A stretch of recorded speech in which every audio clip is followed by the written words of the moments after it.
해방광불험경 38. 이세간품.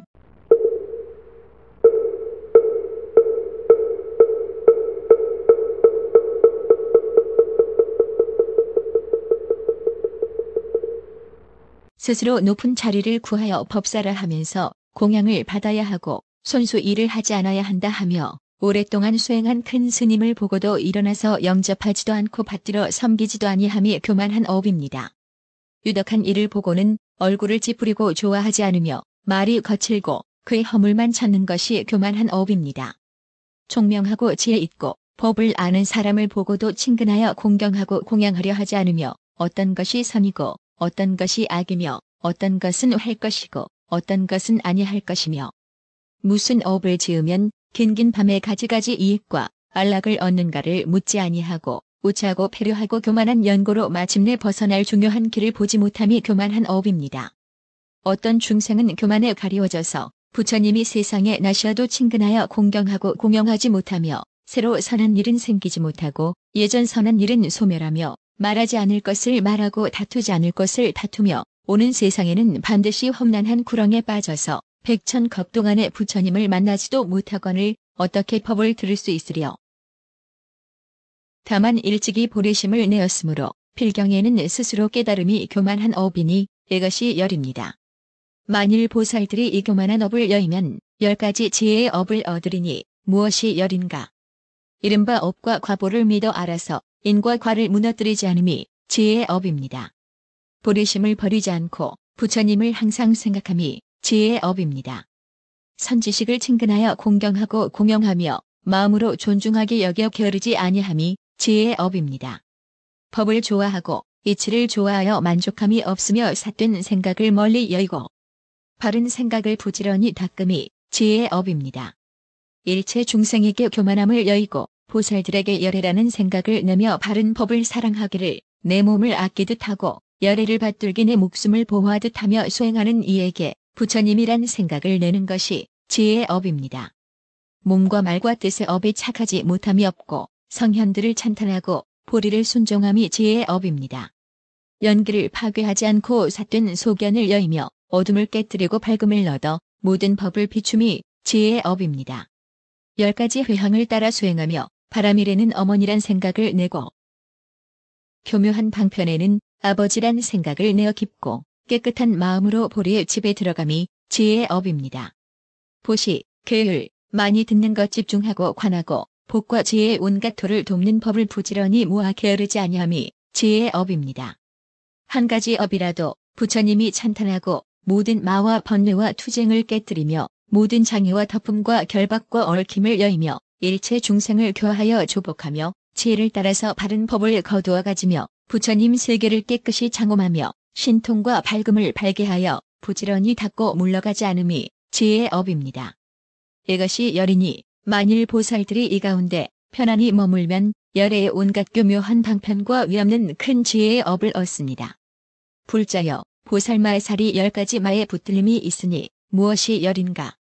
이른바 게으른 마음의 마에 붙들리고 뜻이 옹졸하고 못난 마에 붙들리고 조금 행하고 만족하다는 마에 붙들리고 하나를 받아들이고 다른 것은 아니라 하는 마에 붙들리고 큰 서원을 내지 못하는 마에 붙들리고 고요함을 좋아하여 번뇌를 끊는 마에 붙들리고 죽사리를 아주 끊는 마에 붙들리고 보살의 행을 버리는 마에 붙들리고 중생을 교하지 않는 마에 붙들리고 바른 법을 비방하는 마에 붙들리나니 이것이 열입니다.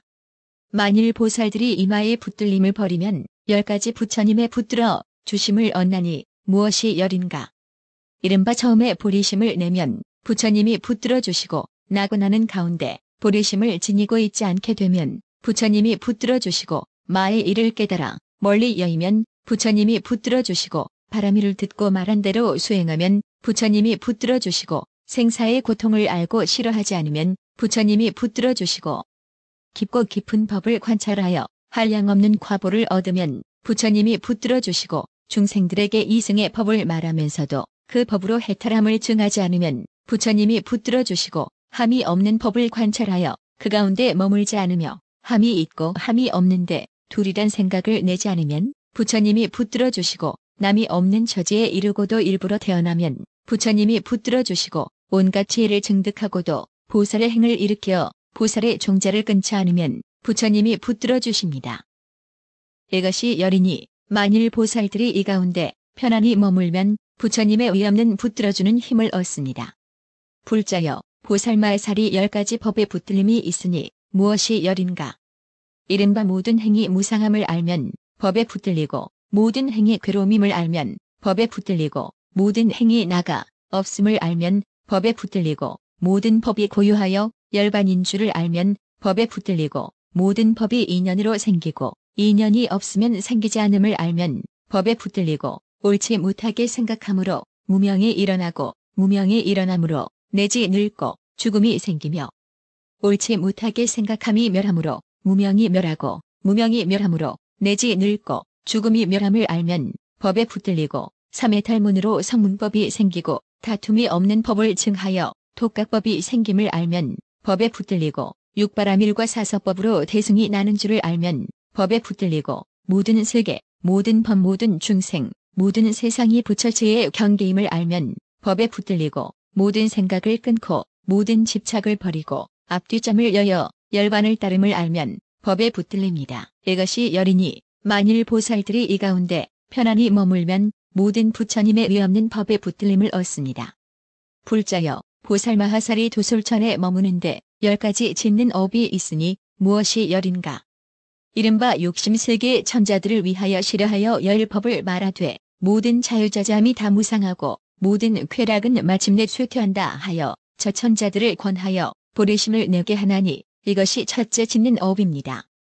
형상세계의 천인들을 위하여 여러 선정과 해탈과 삼매의 드나듦을 말하되 만일 거기에 애착을 내거나 애착을 인하여 다시 몸이란 소견, 삿된 소견, 무명들을 내거든 그들에게 실다운 지혜를 말하고 만일 모든 빛과 빛 아닌 법에 뒤바뀐 생각을 일으켜 청정하나 한편 그들에게 부정하고 무상한 것이라 말하며 그들을 권하여 보리심을 내게 하나니 이것이 둘째 짓는 업입니다.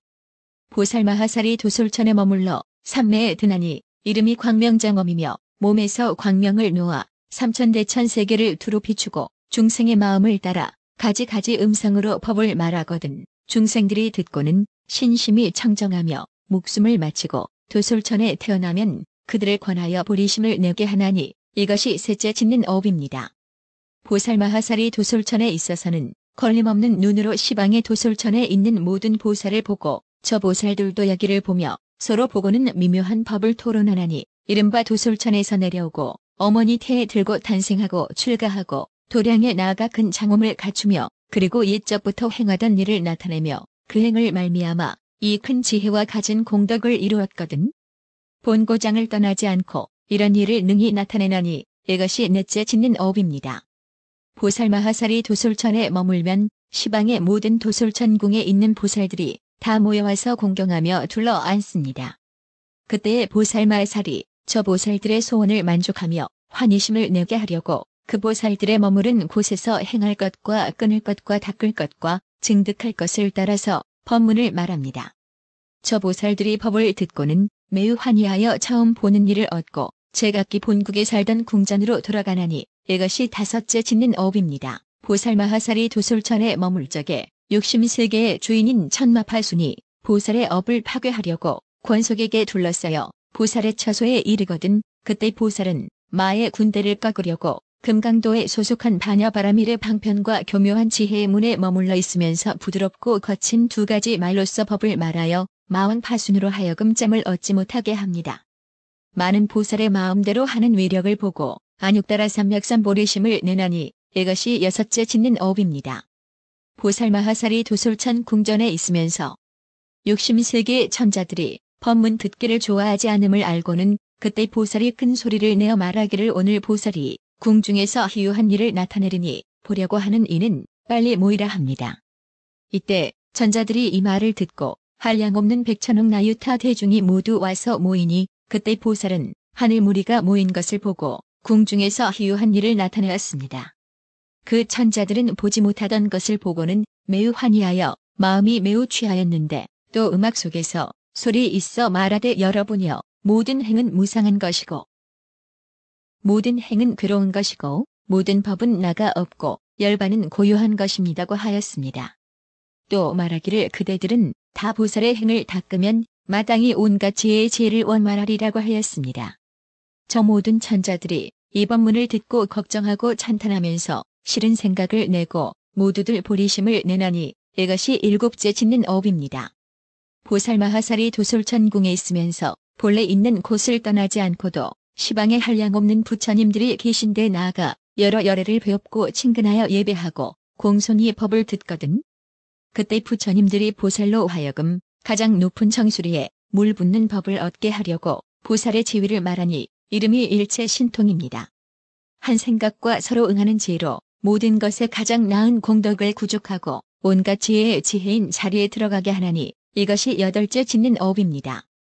보살마하살이 도솔천궁에 있으면서 모든 열애에게 공양하기 위하여 큰 신통의 힘으로 가지가지 공양거리를 일으키니 이름이 소승가락입니다. 온 법계 허공계의 모든 세계에서 부처님께 공양하거든 그 세계에 있는 한량없는 중생들이 이렇게 공양함을 보고 다 안육따라 삼맥삼보리심을 내나니 이것이 아홉째 짓는 업입니다.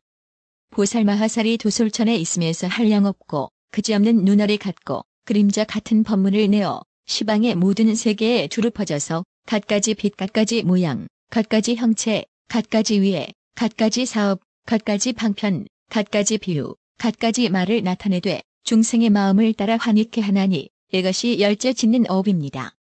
불자여 이것이 보살마하살이 도솔천에 머물면서 10가지 짓는 업이니 만일 보살들이 이 법을 성취하면 나중에 인간에 태어납니다. 불자여 보살마하살이 도솔천에서 내려와 태어날 때에 10가지 일을 나타내나니 무엇이 열인가? 불자여 보살마하살이 도솔천에서 내려와 태어날 때에 발바닥으로서 큰 광명을 놓나니 이름이 안락장엄이며 삼천대천세계 모든 나쁜 곳에 두루 비추거든 여러 나쁜 곳 중생들이 이 광명에 부딪히면 모두 괴로움을 여의고 안락을 얻습니다. 안락을 얻고는 장차 신기한 어른이 세상에 나실 줄을 아나니 이것이 첫째로 나타내는 일입니다. 불자여 보살마하살이 도솔천에서 내려와 태어날 때에 미간에 흰 털로서 큰 광명을 놓나니 이름이 밝게 깨우침이며 삼천대천세계에 두루 비추어 지난 세상에서 함께 수행하던 여러 보살의 몸에 비춥니다. 저 보살들이 광명의 비춤을 받고는 보살이 장차 내려와 나실 줄을 알고 각각 한량없는 공양거리를 일으켜 보살이 있는데 나아가 공양하나니 이것이 둘째로 나타내는 일입니다. 불자여 보살마하살이 도솔천에서 내려와 태어나려 할 적에 바른 손바닥으로서 큰 광명을 놓나니 이름이 청정한 경계이며 모든 삼천대천세계를 모두 깨끗이 장엄합니다. 그 가운데 이미 무르를 얻은 벽지불로서 이 광명을 깨달은 이는 곧 목숨을 버리고 만일 깨닫지 못한 이는 광명의 힘으로 타방의 다른 세계로 옮기며 모두 마와 외도와 소견 가진 중생도 타방 세계에 옮겨두거니와 부처님의 실력으로 가지 않은 교화받을 중생은 제하나니 이것이 셋째로 나타내는 일입니다. 불자여 보살마하살이 도솔천에서 내려와 태어나려 할 때에 두 무릎으로서 큰 광명을 놓나니 이름이 청정한 장엄이며 모든 하늘의 궁전들을 두루 비추며 아래로는 사천왕천과 위로 정거천에 이르기까지 두루 퍼지지 않는 데가 없습니다.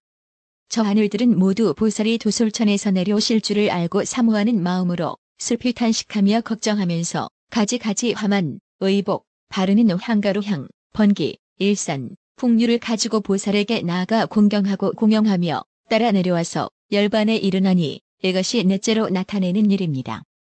불자여 보살마하살이 도솔천에서 내려와 태어나려 할 때에 만자인 금강으로 장엄한 심장 가운데로 큰 광명을 놓나니 이름이 이길 리 없는 단계입니다. 시방 모든 세계의 금강 역사에게 비출 때에 100억 금강 역사들이 와서 모시고 따라다니면서 내려올 적부터 열반에까지 이르나니 이것이 다섯째로 나타내는 일입니다.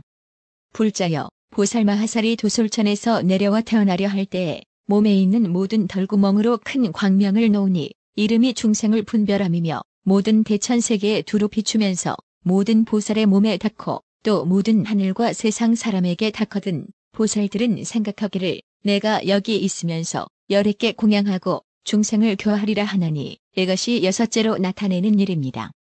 불자여 보살마하살이 도솔천에서 내려와 태어나려 할 때에 큰 만이보배관 궁전에서 큰 광명을 놓나니 이름이 잘 머물러 건찰함이며 이 보살이 태어날 왕궁에 비춥니다. 이 광명이 비추면 다른 보살들이 따라서 연부제에 내려와서 그 집에나 마을에나 도시에 태어나나니 중생들을 교화하려 함입니다. 이것이 일국제로 나타내는 일입니다. 불자여, 보살마하살이 도솔천에서 내려와 태어나려 할 때에 하늘 궁전과 큰 누각의 모든 장엄거리에서 큰 광명을 놓나니 이름이 모든 궁전의 청정한 장엄이며 태어날 어머니의 배를 비춥니다. 광명이 비추면 보살의 어머니는 편안하고 쾌락하여 모든 공덕을 구족하게 성취하며 어머니 복중에 자연히 광대한 누각이 있어 큰 만이보배로 장엄하나니 보살의 몸을 편안히 있게 하려는 것입니다. 이것이 여덟째로 나타내는 일입니다. 불자여, 보살마하살이 도솔천에서 내려와 태어나려 할 때에 두 발바닥으로 큰 광명을 놓나니 이름이 잘 머무름이며 만일 여러 천자나 범첨들이 목숨이 마치려 할 적에 이 광명에 비추이면 다 오래 살면서 보살께 공영하며 처음 내려올 때부터 열반할 때에 이르나니 이것이 아홉째로 나타내는 일입니다. 불자여, 보살마하살이 도솔천에서 내려와 태어나려 할 때에 잘생긴 모습으로 큰 광명을 놓나니 이름이 일한장엄이며 보살의 가지가지 업을 나타낼 적에 모두 천인들은 보살이 도솔천에 있음을 보기도 하고 태에 들어감을 보기도 하고 처음 탄생함을 보기도 하고 출가함을 보기도 하고 성도함을 보기도 하고 말을 항복받음을 보기도 하고 법륜을 굴림을 보기도 하고 열반의 드심을 보기도 하나니 이것이 열째로 나타내는 일입니다. 불자여, 보살마하살이 몸에서와 자리에서와 궁전에서와 누각에서 이렇게 백만 아승기 광명을 놓아 가지가지 보살의 업을 나타내며 이 업을 나타내고는 모든 공덕의 법을 구족하나니 그러므로 도솔천으로부터 인간에 내려옵니다.